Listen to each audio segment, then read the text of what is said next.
So let's begin an initiation. All right? Again, initiation means beginning. We're going to look at some different schools of occultism, different occult sciences. I call them the many paths or the many ways, the many methods to the same place, to the same destination. So this section constitutes kind of an occult initiation, about the very basic generalized concepts of some of these occult traditions. Again, time is not going to allow me to go into great depths or details, nor is this presentation intended to be a very in-depth introductory work. It's intended to be rudimentary for people who are just learning about this information for the first time. Occult traditions, many paths, one destination. I'll just say at the beginning of this section, and I'll kind of highlight this as we go through these traditions. Ultimately, all of the esoteric traditions were designed specifically to do one thing, and that was to convey a working knowledge of natural law to the initiates of that tradition, which means a working knowledge of how the universe actually creates through the interaction with our free will decisions, with our free will decision-making processes. We are co-creating with the laws of the universe the experience that we are having, that is being generated for us, okay, as a result of those laws operating in conjunction with our free will. That's what the occult has always tried to teach people. See that one slide, you know, with the building blocks on top of each other, the trivium process resulting in what manifests in our world? That's ultimately the occult.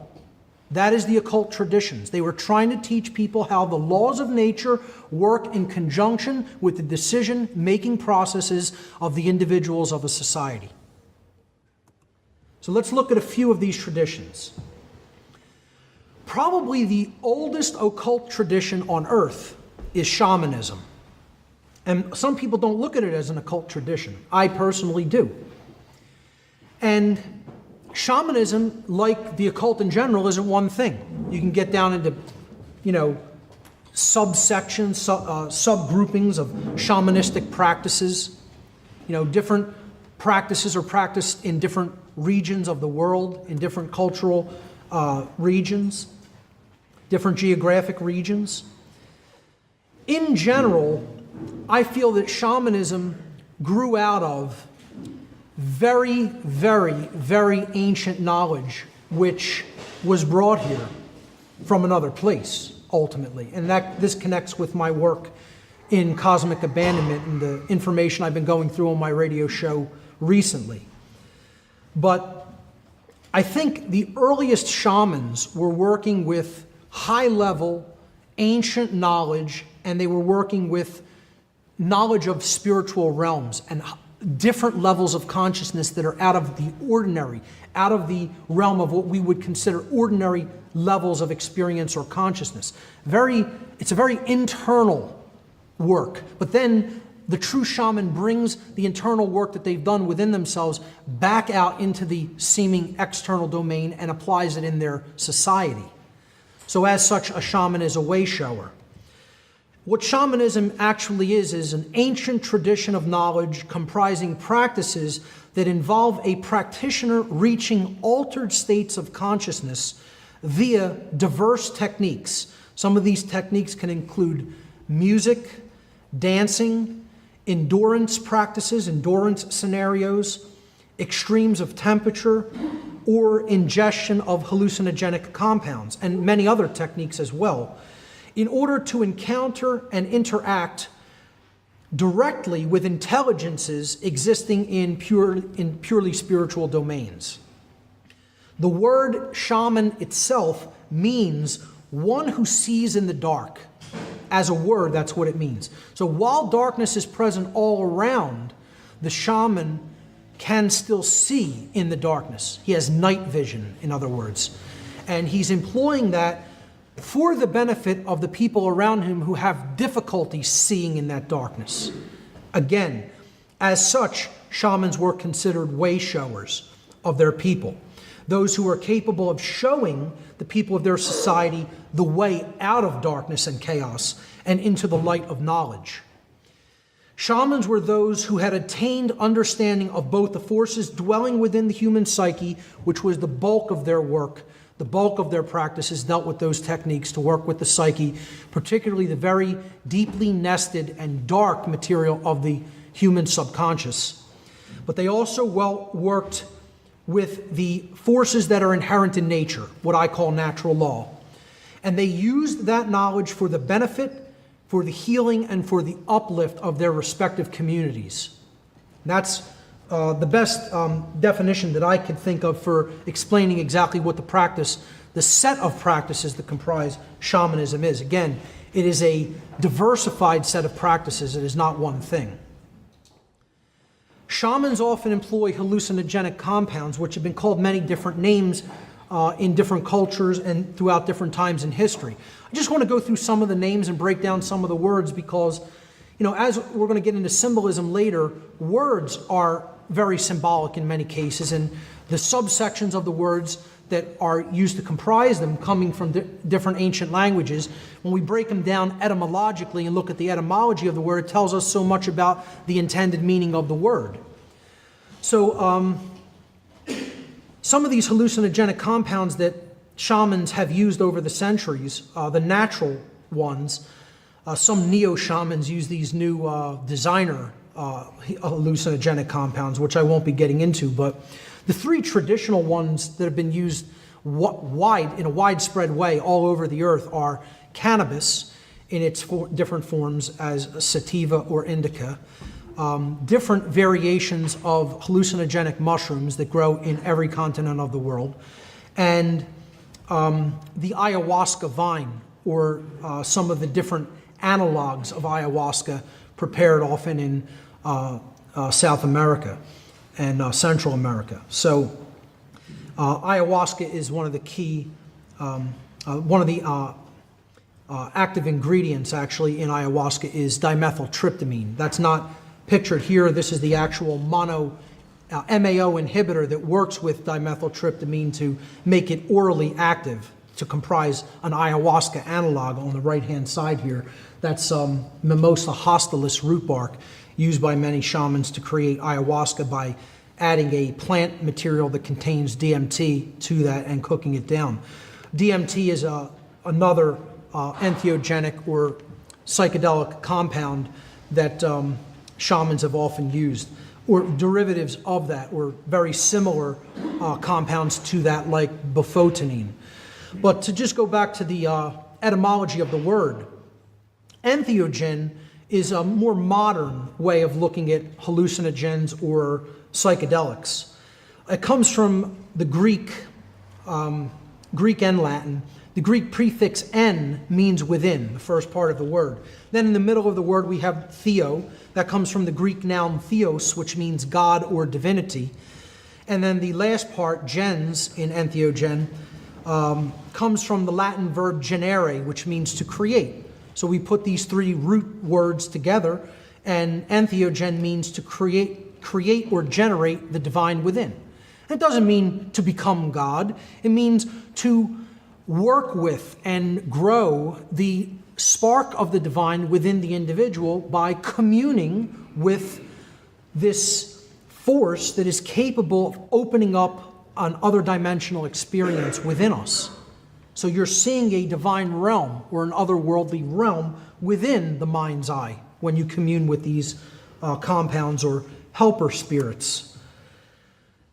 They've been called psychedelics. It's a much more popular word for them. That comes from the Greek noun psyche, meaning mind, and the Greek verb delun, which means to make visible or to reveal by removing a source of obscuration.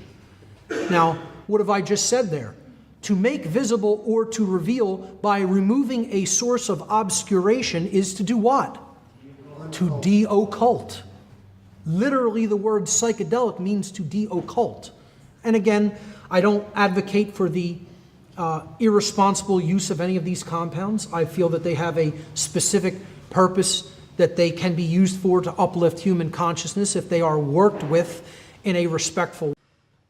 So psychedelic literally means to reveal the mind or to de-occult aspects of the mind.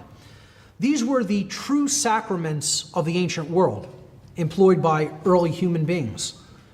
The word sacrament comes from the Latin adjective sacrum, which means sacred or holy, and the Latin noun mens mentis, which means mind, where we get the English word mental from.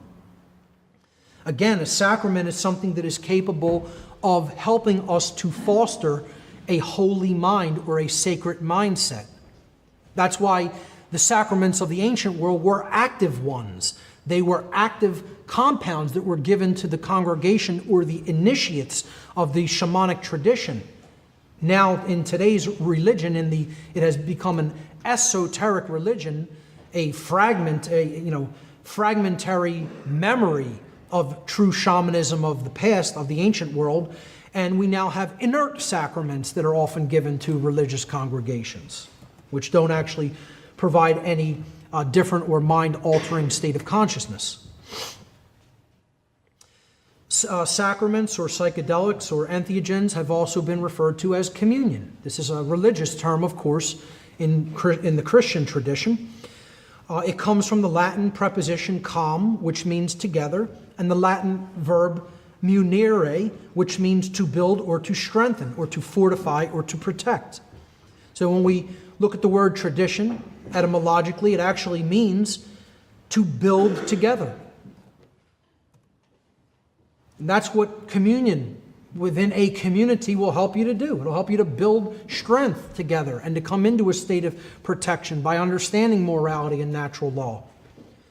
And finally, these compounds were simply referred to, probably the best word you could refer to them as, medicines, because they're true medicines, especially cannabis. And that's something people really need to do their homework about and then spread that information to a lot of other people. Cannabis is one of the most potent medicines, particularly just about for curing any chronic ailment, but particularly for healing cancer of all kinds. And this is something that has been occulted from most people's view because pharmaceutical cartels, they want to clean up and keep people dependent on their drugs loaded with harmful effects and side effects for the duration of their natural lives. A real medicine, the word medicine comes from the Latin noun medi, which means the middle, the center, or the balance point, and the Latin noun sinus or kinus, which means ruin, destruction, or chaos. So when we put these together, what a medicine does is it brings balance to ruin. It brings balance to that which once was in ruin. Is that not what a true medicine is supposed to help us to achieve? To re-achieve a state of balance. In other words, to bring order to that which was in chaos. And ultimately, what the shaman really worked with was knowledge. Okay, that's the most important thing that can bring balance back to a society that is in ruins, or to bring order back to a society which was in chaos. Knowledge was the ultimate medicine of the shamanic culture. Which brings me to the point, and this is going to be a pretty controversial point of view that I'm going to lay out here. But if you actually look into this point, you will understand that this is the case. And many people will not advocate for this position, and I will. This is something I make no bones about advocating for. A shamanic culture was very controlling of their young. And I don't even want to use the word control. It was very strictly guiding of their young. Let's use that expression, okay? Control takes a very negative connotation because control is often for a manipulative purpose designed to bring about the desire of the person who's doing the manipulation, okay, their own selfish will. Shamanic education is something that I think people need to more deeply understand about what it was and how it was done. I talked about this a little bit at the end of my last seminar, and started to talk about it at the end of the last time I was in Connecticut last year in the question and answer session. Many shamanic cultures throughout time have employed a strict system of moral education, the teaching of natural law principles for their young. In such an educational system, it is deemed unacceptable for their young not to learn the objective difference between right and wrong behavior at an early age. Again, this is something that's not even taught in our society. In any schools in the world, anywhere in the world, are teachers really teaching the difference, the true difference between right and wrong behavior? Are we teaching morality to our children? How many parents are even doing it, let alone teachers in schools? We're sending them off to a state-run educational system that wants to teach them compliance, obedience, and make them malleable so that their minds are easily molded to whatever the state wants them to be. That's why it's called outcome-based education. Well, shamanic education can be looked at as a different form of outcome-based education because the ringer or the gauntlet that the shamanic culture was putting their children through was, you're going to come out the other end a moral human being, or you're not going to live in this culture. We're going to put you out into the wilderness as a result, which equals death in those societies, especially the ancient versions of them. You know, in the modern world, these practices are largely dying due to there not really being any shamanic cultures practically left, and the rapid influx of modern civilization and technology and cities, etc. We're wiping out these old shamanic cultures, the very few that are still left in very remote regions, pretty much only in South America and Africa, and certain isolated places in Asia.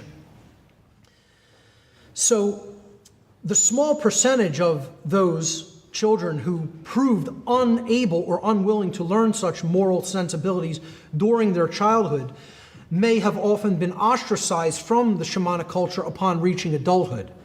They were recognized as the primarily psychopathic beings within that culture, and the shamanic culture would not tolerate their presence. They would just take them to the edge of the village, say, don't come back here. If you come back, it will be considered an act of aggression and you'll be dealt with. So the forest will deal with you. And that's it. And you're on your own, and if you can survive there, that's fine. But if not, don't bring your immoral presence back into our culture. And I advocate for this methodology. So such child-rearing methods, and again, this is because, I'm not saying you want to be a total domineering parent over your child. What I'm saying is, a child is literally like a blank hard drive, literally. And it's a hard thing for people to swallow. They don't want to accept. We come in with some inherent capabilities into this reality. But largely, what we become in our adult years is the product of what goes into the individual during their childhood developmental years. And this is something that is highly unpopular for most people to hear, and they'll fight with it to their bitter death, not for it to be that way, because they don't want the responsibility of having to program the young properly, to put the software into that hard drive, to lay down the operating system, to lay down the format, to lay down the operating system, and to lay down the good software without bugs into that mind. They don't want that. They think it's just magically going to work itself out, or they could turn the child over to the state, or God forbid, even worse, the television, and magically they'll grow up fine. Well, it doesn't work that way, folks. And that's part of the problem of this whole society, is we largely have a society of abandoned children running around this planet that didn't have a moral upbringing by their parents. I know I didn't. That's what led me into the dark occult. I was an ignorant child, thinking I knew what was really going on in this world. That's what pushed me right into the arms of Satanism. Because I didn't receive a moral upbringing at all. Everybody can say to an extent, our parents tried to get us to be good people. It's not good enough. Doesn't cut it. Those who do have family members who truly raise them are blessed individuals. And be thankful for those individuals in your life. what the shamanic culture, just to wrap up this slide, such child rearing methods are one of the many reasons that shamanic cultures often display extremely low incidences of crime and mental illness compared with other cultures. They knew a simple principle. If garbage goes into a complex system like a computer, inevitably, invariably, garbage comes out of it. If you program a computer with a bad file system format, a bad operating system, bad software, you're not getting good output on the screen, on the printer, on the internet, or anywhere else the information goes out to. Not possible. You put good quality information and coding into that computer, you're going to get quality out of it. And that is largely how a human being works. I'm not saying we are computers. I always make that caveat because there's always people who say, he's getting up here and saying we're all computers. Not what I'm saying. I'm saying our fundamental thought and behavioral processes largely work like a computer, that if you put good information in to be taken in, understood, and then acted upon, then you're going to have good output through behavior. If you have bad information that you've fed that to, and that goes for bad food that you're putting into the body, bad information that you're programming in through media and through the school system, etc., you can only get garbage output on the screen of life called human behavior. And this has to be deeply understood because we're not truly educating our young at all, certainly not in a moral sense.